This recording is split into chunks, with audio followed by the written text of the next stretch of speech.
ఎన్టీఆర్ జిల్లాలో పెను ప్రమాదం తప్పింది. ఆర్టీసీ బస్సులో ఒక్కసారిగా మంటలు చెలరేగాయి.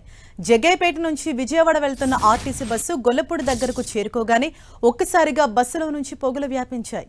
వెంటనే అప్రమత్తమైన డ్రైవర్ బస్సును ఆపాడు. దీంతో ప్రయాణికులు బస్సు కిటికీలో నుంచి కిందకు దూకేశారు.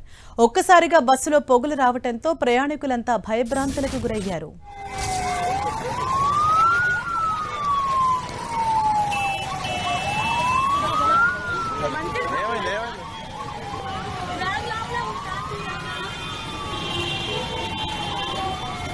ఎన్టీఆర్ జిల్లాలో పెను ప్రమాదం తప్పింది. ఆర్టీసీ బస్సులో ఒక్కసారిగా మంటలు చెలరేగాయి. జగ్గయ్యపేట నుంచి విజయవాడ వెళ్తున్న ఆర్టీసీ బస్సు గొల్లపూడి దగ్గరకు చేరుకోగానే ఒక్కసారిగా బస్సులో నుంచి పొగలు అన్నది వ్యాపించాయి. దీంతో అప్రమత్తమైన డ్రైవర్ బస్సును పక్కకు ఆపేయడంతో ప్రయాణికులంతా కొంతమంది కిందికి దిగేయడం, కొంతమంది కిటికీలో నుంచి కూడా బయటకు దూకి తమ ప్రాణాలు కాపాడుకున్నారు.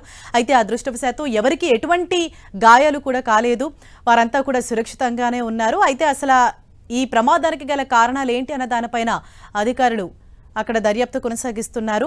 ప్రయాణికులంతా ప్రస్తుతం సురక్షితంగానే ఉన్నారు. ఒక్కసారిగా బస్సులో నుంచి పొగలు రావడంతో ప్రయాణికులంతా కూడా భయభ్రాంతులకు గురయ్యారు.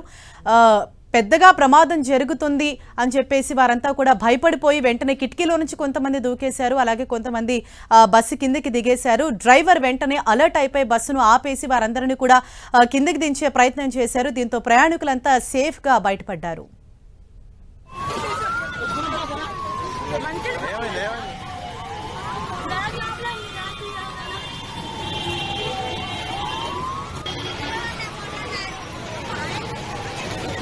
ఏం కాదు మెరకూడదు.